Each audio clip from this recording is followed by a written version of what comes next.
Hi friends, ഇന്ന് ഞാൻ നിങ്ങളായിട്ട് ഷെയർ ചെയ്യുന്നത് നല്ല ടേസ്റ്റി ആയിട്ടുള്ള ഒരു മുട്ടക്കറിയുടെ റെസിപ്പിയാണ്. വളരെ എളുപ്പമാണ് ഇത് ഉണ്ടാക്കാനായിട്ട്. നമുക്കിത് തേങ്ങ അരക്കേണ്ട ആവശ്യമില്ല, അതുപോലെ മുട്ട പുഴുങ്ങി എടുക്കേണ്ട ആവശ്യമൊന്നുമില്ല. നമുക്ക് ചോറിനും ചപ്പാത്തിക്കും അപ്പത്തിനൊക്കെ നല്ലൊരു കോമ്പിനേഷനാണ് കേട്ടോ. വളരെ പെട്ടെന്ന് തന്നെ ചെയ്യാൻ പറ്റും, അതുപോലെ നല്ല ടേസ്റ്റുമാണ്. അപ്പോൾ ഇതെങ്ങനെയാണെന്ന് നോക്കിയാലോ. ആദ്യം തന്നെ ഒരു ചട്ടി അടുപ്പത്ത് വെച്ചിട്ട് അതിലേക്ക് ആവശ്യത്തിനുള്ള വെളിച്ചെണ്ണ ഒഴിച്ചിട്ടുണ്ട്. അതിലേക്ക് 1 ടേബിൾ സ്പൂൺ ഇഞ്ചി വെളുത്തുള്ളി ചതച്ചത് ചേർത്ത് കൊടുത്തിട്ടുണ്ട്. ഇത് നന്നായിട്ടൊന്ന് ഇതിൻ്റെ ഒരു പച്ചമണം മാറുന്ന വരെ നമുക്കൊന്ന് വഴറ്റി കൊടുക്കാം. അപ്പോൾ ഇഞ്ചിയും വെളുത്തുള്ളി നമ്മൾ ആദ്യം തന്നെ ഉള്ളി ഇടുന്നതിന് മുമ്പായിട്ട് തന്നെ ഇടുകയാണെന്നുണ്ടെങ്കിൽ കുറച്ചും കൂടെ കറിക്ക് നല്ലൊരു ഫ്ലേവർ ഉണ്ടാവും. ഇതിലേക്ക് കുറച്ച് കറിവേപ്പിലയും കൂടെ ചേർത്ത് കൊടുക്കുന്നുണ്ട്. കറിവേപ്പിലയൊക്കെ നിങ്ങളുടെ ഇഷ്ടത്തിനനുസരിച്ചിട്ട് ഇട്ട് കൊടുക്കുക കേട്ടോ. കറിവേപ്പിലും കൂടെ ചേർത്തിട്ട് ഒന്നുകൂടെ നമുക്കിതൊന്ന് വഴറ്റി കൊടുക്കാം. ഞാനിപ്പോൾ വെളിച്ചെണ്ണയിലാണ് ചെയ്യുന്നത്. നിങ്ങൾക്ക് ഓയിലിൽ വേണമെങ്കിൽ ഓയിലിൽ ചെയ്യാം. വെളിച്ചെണ്ണ കഴിക്കാത്തവരാണെന്നുണ്ടെങ്കിൽ ഓയിലിൽ ചെയ്യാം കേട്ടോ. ഇതിലേക്ക് 2 ഉള്ളി അരിഞ്ഞതാണ് ഇട്ട് കൊടുക്കുന്നത്. 2 മീഡിയം സൈസ് ഉള്ളിയാണ് ഞാൻ എടുത്തിട്ടുണ്ടായിരുന്നത്. അപ്പോൾ അത് ചെറുതാക്കി അരിഞ്ഞത് ചേർത്ത് കൊടുത്തിട്ടുണ്ട്. ഞാനിവിടെ 4 കോഴിമുട്ട വെച്ചിട്ടാണ് ഈ ഒരു കറി ഉണ്ടാക്കുന്നത് കേട്ടോ. അപ്പോൾ നിങ്ങൾ കറിയുടെ അളവ് കൂട്ടുകയാണെങ്കിൽ ഉള്ളിയുടെ അളവൊക്കെ കൂട്ടി കൊടുത്താൽ മതി. ഉള്ളി പെട്ടെന്നൊന്ന് വഴന്ന് കിട്ടാൻ വേണ്ടിയിട്ട് നമുക്ക് കുറച്ച് ഉപ്പും കൂടെ ചേർത്തിട്ട് നല്ല പോലെ ഒന്ന് വഴറ്റിയെടുക്കണം. ഉള്ളി നല്ല പോലെ തന്നെ ആയി കിട്ടണം കേട്ടോ, ഇല്ലെങ്കിൽ ഉള്ളിയുടെ ആ ഒരു മധുരം ഉണ്ടാവും നമ്മുടെ ഈ ഒരു കറിക്ക്. അപ്പോൾ ഉള്ളി ശരിക്കും വഴറ്റാഞ്ഞിട്ടാണ് ഉള്ളിയുടെ ആ ഒരു മധുരം വരുന്നത്.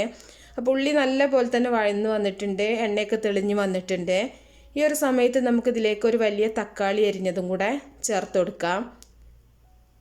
അപ്പോൾ തക്കാളി ഞാൻ ചെറുതാണെന്നുണ്ടെങ്കിൽ നിങ്ങൾക്ക് 2 തക്കാളി എടുക്കുക. വലിയ തക്കാളി ആണെങ്കിൽ 1 തക്കാളി മതി, ഇല്ലെങ്കിൽ പുളി കൂടിപ്പോവും കേട്ടോ.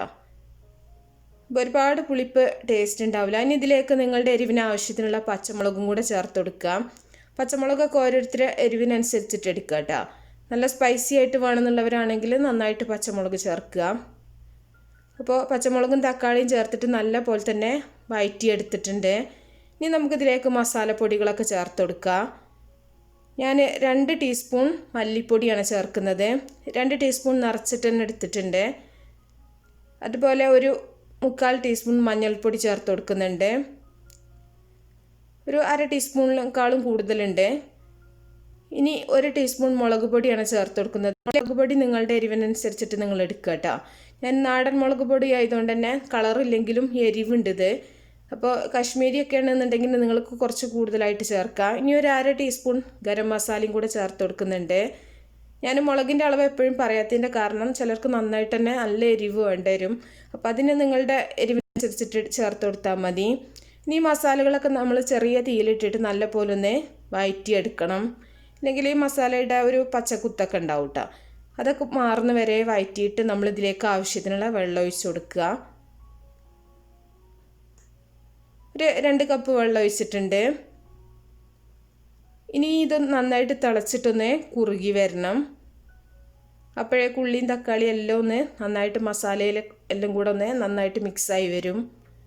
ആ ഒരു സമയം വരെ നന്നായിട്ടൊന്ന് തിളപ്പിച്ചെടുക്കുക കേട്ടോ. അടച്ചു വെക്കേണ്ട ആവശ്യമൊന്നുമില്ല, തുറന്ന് വെച്ചിട്ട് തന്നെ നല്ല പോലെ തിളപ്പിച്ചെടുത്താൽ മതി. ഇതിലേക്ക് ആവശ്യത്തിനുള്ള ഉപ്പും കൂടെ ചേർത്ത് കൊടുക്കുന്നുണ്ട്. എന്നിട്ട് നമുക്ക് തീയൊന്ന് കൂട്ടി വെക്കാം. ഉള്ളി വഴറ്റിയ സമയത്ത് മാത്രം കുറച്ച് ഉപ്പിട്ടിട്ടുണ്ടായിരുന്നുള്ളൂ കേട്ടോ. അപ്പോൾ നമ്മൾ ബാക്കിയുള്ള ഉപ്പും കൂടെ ചേർത്തിട്ടുണ്ട്. അപ്പോൾ നല്ല പോലെ തിളച്ച് വന്നിട്ടുണ്ട്.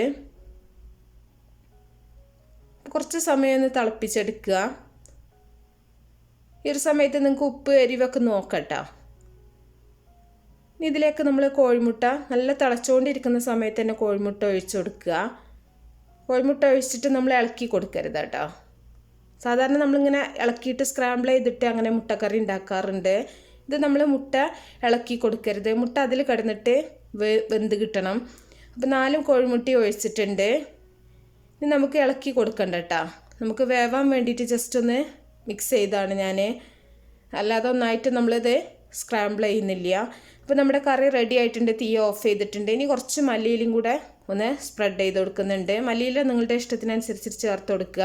ഒരു 2 പച്ചമുളകും കൂടെ ഒന്ന് കഷ്ണങ്ങളാക്കിയിട്ട് ഇട്ട് കൊടുത്തിട്ടുണ്ട്.